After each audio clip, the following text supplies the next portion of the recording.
So much motherfucking design on right now. Break it down, bring it back, make it clap. I got 3 old thoughts, new guap, wear that thing. Bitches on my line, and you know. Assalamualaikum warahmatullahi wabarakatuh. Perkenalkan, saya Ananda De Apriani. Saya dari kelompok 5. Di sini kami akan membahas mengenai New Public Service. Tentu saja saya tidak sendirian, saya bersama rekan saya, yaitu ada Novi Supiani dan Dimas Surya. Baiklah, penjelasan pertama akan dimulai dari saya, yaitu saya akan membahas mengenai pengertian New Public Service. New Public Service atau NPS merupakan konsep yang dimunculkan melalui tulisan Janet V. Dernard dan Robert B. Dernard melalui bukunya yang berjudul The New Public Service.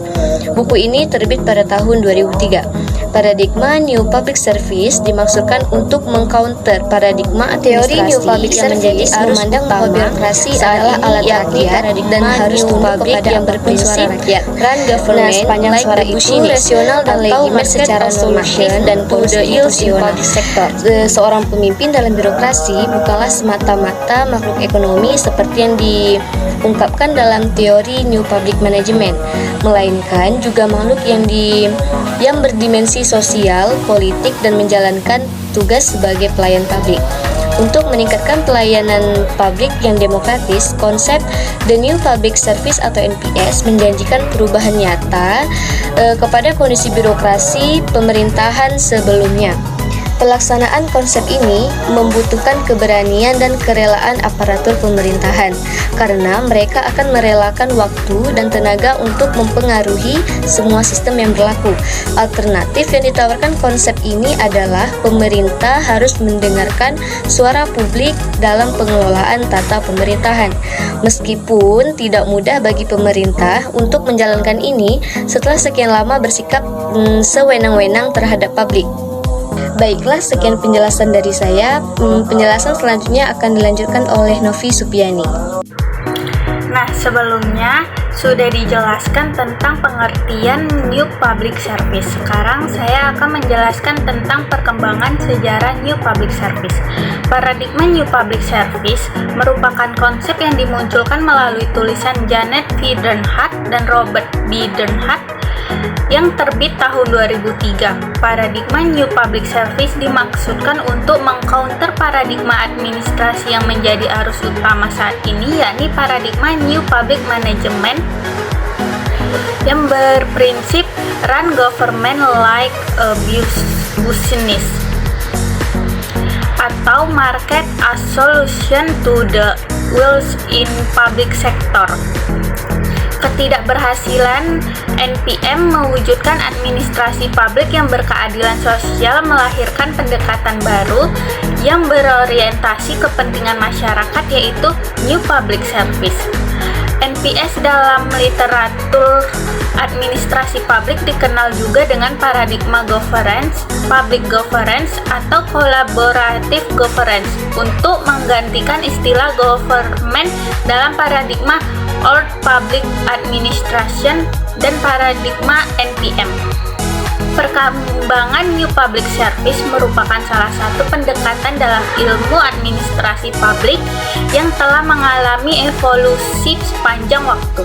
New Public Service juga mendorong kolaborasi antara sektor publik, swasta, dan masyarakat sipil. Konsep ini mengakui bahwa solusi untuk masalah publik seringkali memerlukan keterlibatan berbagai pihak. Sejak tahun 1990-an, konsep New Public Service terus berkembang dan beradaptasi dengan perubahan lingkungan sosial, ekonomi, dan politik. Perkembangan teknologi informasi juga telah memengaruhi cara pelayanan publik diselenggarakan. Perkembangan New Public Service merupakan respon terhadap tuntunan yang semakin kompleks dan berubah-ubah dalam masyarakat modern. Meskipun ada kritik dan kontroversi seputar pendekatan ini, konsep ini tetap menjadi salah satu paradigma penting dalam studi administrasi publik dan upaya untuk meningkatkan kinerja sektor publik dalam memberikan pelayanan yang lebih baik kepada masyarakat. Nah, selanjutnya akan membahas tentang prinsip New Public Service. Baiklah, di sini saya akan melanjutkan materi kami tentang prinsip-prinsip New Public Service menurut Dernard. Yang pertama, melayani warga bukan customer, atau service citizen not customer. Yang kedua, mengutamakan kepentingan publik atau yang bisa disebut dengan seek the public interest. 3. Kewarganegaraan lebih berharga daripada kewirausahaan atau bisa disebut dengan value citizenship over entrepreneurship. Yang keempat, berpikir strategis, bertindak demokratis, biasa disebut dengan think strategically, act democratically. Yang kelima, memahami akuntabilitas bukan hal sederhana. Yang keenam, melayani ketimbang mengarahkan atau disebut dengan serve rather than steer.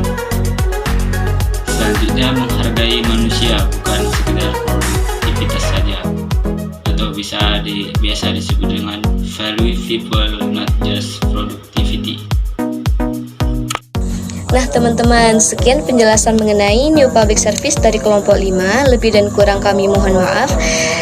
Saya akhiri. Wassalamualaikum warahmatullahi wabarakatuh. See you next time.